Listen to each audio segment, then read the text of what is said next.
Church family, it has been a crazy 24 hours.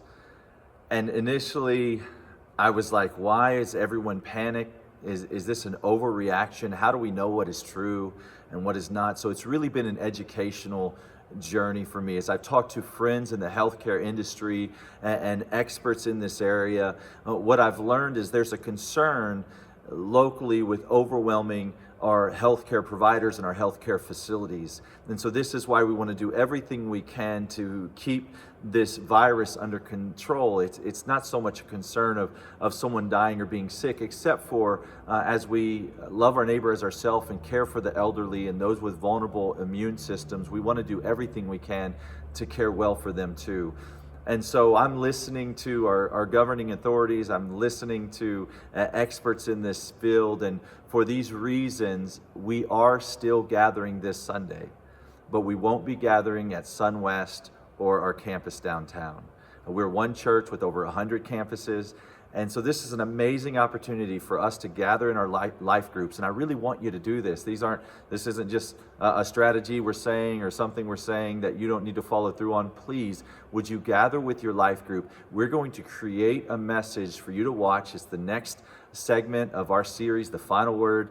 My friend will be giving you an amazing message from the scriptures as we move toward Lent to Easter. So watch that message. It's going to be on the Harris Creek app.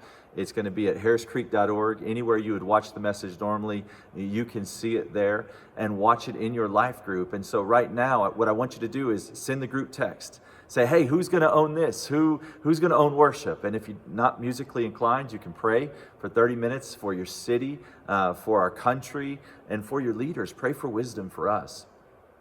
You can say, hey, who's going to own communion? That might be something that you take as you gather in that smaller setting. Who's going to own kids ministry? What will we do with the kids? Which house, whose house are we meeting? So send that text right now. If you're here at Harris Creek, you're receiving this message and you don't have a life group, gather with your family, invite your neighbors over. And if you don't know where else to go, email us at leadership@harriscreek.org and we'll do everything we can to find you a place. We will not have kids ministry for life groups until further notice. We're trying to figure out all things, but with Baylor being out, and that's where so many of our volunteers come from, which brings me to my next announcement. This is why it's so important that you serve in the church.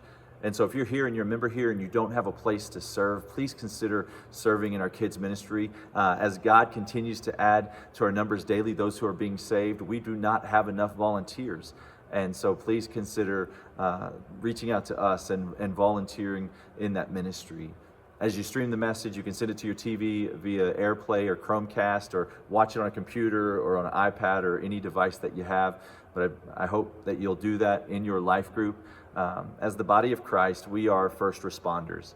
And so here at Harris Creek, we're going to partner with any local task force to see how we might meet the needs of the city, seek the welfare of our city.